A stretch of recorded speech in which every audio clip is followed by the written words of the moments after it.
পাকিস্তানে হামলা চালাতে গিয়ে ভয়াবহ ক্ষতির মুখে ভারত। পাকিস্তানের পাঞ্জাব ও আজাদ কাশ্মীরের বেশ কয়েকটি জায়গায় ভারতের মিসাইল হামলার জবাবে পাকিস্তান বিমান বাহিনী পাল্টা হামলা চালিয়ে 5টি ভারতীয় যুদ্ধবিমান গুলি করে ভূপাতিত করেছে। আন্তঃবাহিনী জনসংযোগ পরিদপ্তর ISPR মহাপরিচালক লেফটেন্যান্ট জেনারেল আহমেদ শরীফ চৌধুরী দাবি করে বলেন, ভারতীয় যুদ্ধ বিমান ধ্বংসের পর পাকিস্তানের বিমান বাহিনীর যুদ্ধ বিমানগুলো নিরাপদে ফিরে এসেছে।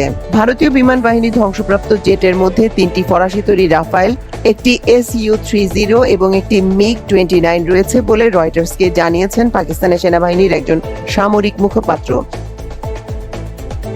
অন্যদিকে পাকিস্তানের সশস্ত্র বাহিনীর নিয়ন্ত্রণ রেখার ধুন্দিয়াল সেক্টরে ভারতীয় সেনাদের ব্রিগেড সদর দপ্তর ধ্বংস করেছে এবং একটি ড্রোন গুলি করে ভূপাতিত করেছে। নিয়ন্ত্রণ রেখায় ভারতীয় সেনাবাহিনীর অবস্থানের সঙ্গে পাকিস্তান সেনাবাহিনীর তীব্র গুলি বিনিময় চলছে।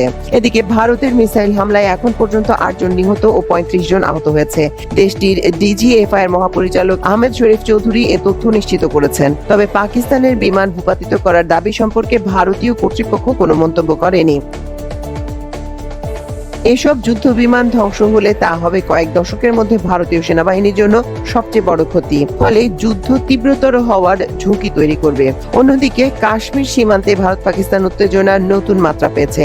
পাকিস্তানি বাহিনীর পাল্টা গোলাবর্ষণে ভারত নিয়ন্ত্রিত কাশ্মীরে 3 জন ভারতীয় বেসামরিক নাগরিক নিহত হয়েছে। এছাড়া অন্তত 2 জন নারী আহত হয়েছেন, যাদের মধ্যে একজনের অবস্থা আশঙ্কাজনক বলে জানিয়েছে স্থানীয় প্রশাসন।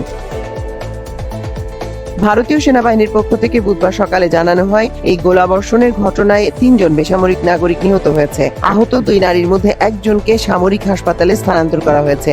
এদিকে ভারতের মিসাইল হামলার জবাবে দেশটির 5টি যুদ্ধ বিমান ভূপাতিত করার দাবি করেছেন পাকিস্তানের প্রতিরক্ষা মন্ত্রী খাজা আসিফ।